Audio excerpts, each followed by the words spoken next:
Hajiganj আইইটি school সংলগ্ন রাস্তা থেকে এম সার্কাস পর্যন্ত 200 থেকে 300 মিটারের রাস্তা নারায়ণগঞ্জের একটি গুরুত্বপূর্ণ সড়ক। সড়কটি ভাঙাচোরা অবস্থায় পড়ে আছে বছরের পর বছর। প্রতিদিন এই রাস্তাটি দিয়ে যাতায়াত করে হাজারো মানুষ। আশেপাশে রয়েছে অসংখ্য শিল্প প্রতিষ্ঠান, ছোট বড় স্কুল এবং নারায়ণগঞ্জের ছেলেদের একমাত্র সরকারি উচ্চ বিদ্যালয়।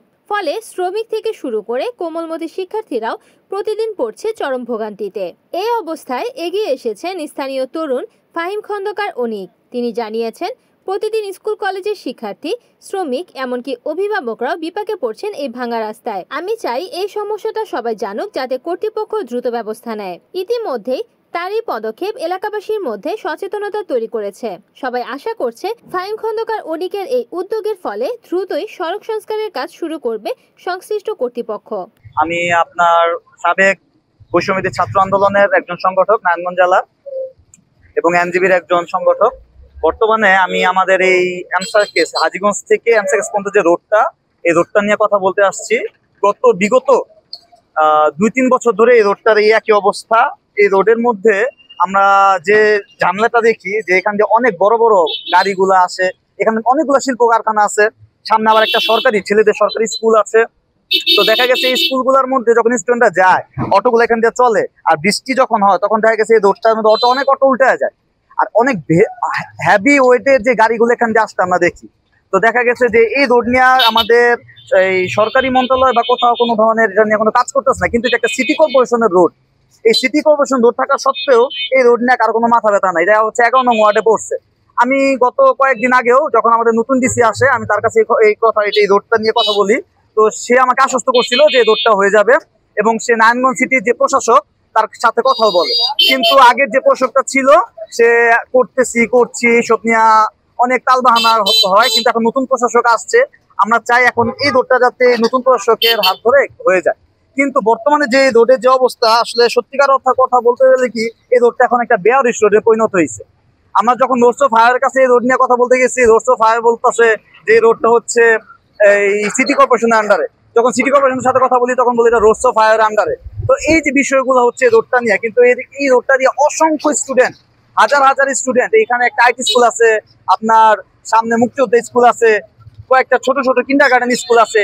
স্টুডেন্টগুলো এই রোডটা দিয়ে যখন যায়, এখানে যে কোনো মুহূর্তে একটা অ্যাক্সিডেন্ট হয়ে যেতে পারে। অলরেডি দেখা গেছে যারা গর্ভবতী, তারা যখন অটো দিয়ে এখান থেকে যেতে চায়, আমার মনে হয় যে ধরনের আপনারা দেখতেছেন অটোগুলোর অবস্থা, এই যে কোনো সময় অটো অ্যাক্সিডেন্ট হয়ে গর্ভবতী মানুষের সমস্যা হইতে পারে। এরকম প্রতিদিন আল্লাহ 30টা দিন গাড়ির ভিতরে কাম লাগে, আমরা তো বাসার ইচ্ছা থাকে, খাওয়ার ইচ্ছা আছে। মনে করেন যেরকম কালকেই মনে করেন গাড়িটা উল্টে গেছে ভাই, তাহলে এরকম প্রতিদিন যদি আমরা ঘরে এই রাস্তা লয়ে ওই জায়গাটা একটা অবস্থা, মানে একটা লোক নাই যে এই রাস্তা ভিতরে কি করবো। আমরা অটোওয়ালারা মিলা যাই তো টাকা পয়সা দিয়ে মনে করছিলাম ভাই, ওই বড় গাড়ি ডাবা মুবাই দেয়, আবার আগের থেকে বেশি খারাপ হয়ে যায়। এখানে প্রতিদিন প্রায় হাজার হাজার লক্ষ লক্ষ মানুষের চলাফেরা, আর রাস্তাটার যে পরিস্থিতি, মানে ভাঙা গাড়িটার উল্টে যাওয়ার অবস্থা আর কি। এর মধ্যে প্রায় গাড়ি উল্টা অনেকের মারাত্মক ধরনের আঘাতপ্রাপ্ত হয়। তো আমরা চাই যে অতি দ্রুত আর কি রাস্তাটা ঠিক করা হোক, কারণ এখানে খুবই সমস্যা, খুবই বাজে অবস্থা এই রাস্তাটার। আর এটা দীর্ঘদিন যাবত, প্রায় 2 বছর যাবত এমনিতেই ভাঙা।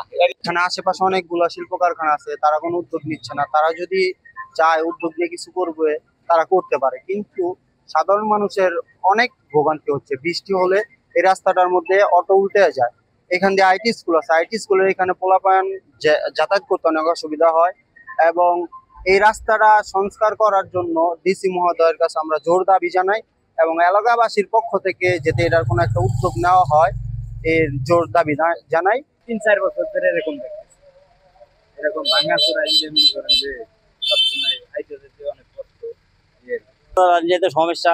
রাস্তাটা বহুদিন ধরে এই অবস্থা, তবে এই রাস্তাটা যদি ঠিক হয় তাহলে অনেক ভালো হয়। তবে একটা আমাদের এলো অনেক খন্দকার এমসার্কেস থেকে ছোট ভাই, সে একটা উদ্যোগ নিছে, দেখা যাক সে কতদূর পৌঁছাতে পারে। আপনারা যারা আছেন সহযোগিতা করলে তার সাথে একটা সহযোগিতা করেন ভাই। এইবারই কাজ হইব, এইবার করতে 3 বছর, এখন তো সরকার নাই কার কাছে কম। এইলো আমাকে মানে 11 নং ওয়ার্ডের ভোগান্তি, মেইন রোড। আমরা কার কাছে যাবো এটা আপনারা বলেন। আমার এই ছোট ভাইও নেই, অনেকে আমরা একটু যোগাযোগ করা, ঠিক আছে, ওর মাধ্যমে যে রাস্তাটা আমরা সংস্কার করতে পারি। দেখা গেছে গাড়িগুলাও ঠিক মতো চলতে পারতেছে না, গাড়িগুলার পার্টস গুলা নষ্ট হয়ে যেতেছে। অটোওয়ালা যারা অটো চালায়, যারা গরিব, যাদের মানে অনেক কষ্ট করে অটো কিনে, দেখা গেছে 3 মাসের বেশি রাস্তা দিয়ে তারা অটো নিয়ে চলাচল করতে পারে না। ব্যাটারি ডাউন হয়ে যায়, বড় বড় গাড়িগুলার ব্যাটারি ডাউন হয়ে যায়, এই গাড়ি উল্টে যেতেছে, মানুষগুলা অ্যাক্সিডেন্ট হইতেছে। সবচেয়ে বড় ক্ষতির দিকটা হচ্ছে আমাদের যে স্টুডেন্ট গুলা ছিল, স্টুডেন্ট গুলা ওইখানে অনেক সময় পরীক্ষা দিতে যাওয়ার সময় অটো উল্টে যায়, যার কারণে তারা পরীক্ষা ঠিক মতো দিতে যেতে পারে না। আমরা চাই জেলা প্রশাসক এবং নারায়ণগঞ্জ সিটি কর্পোরেশনের প্রশাসক তারা যেন এদিকে তাদের দৃষ্টি রাখে।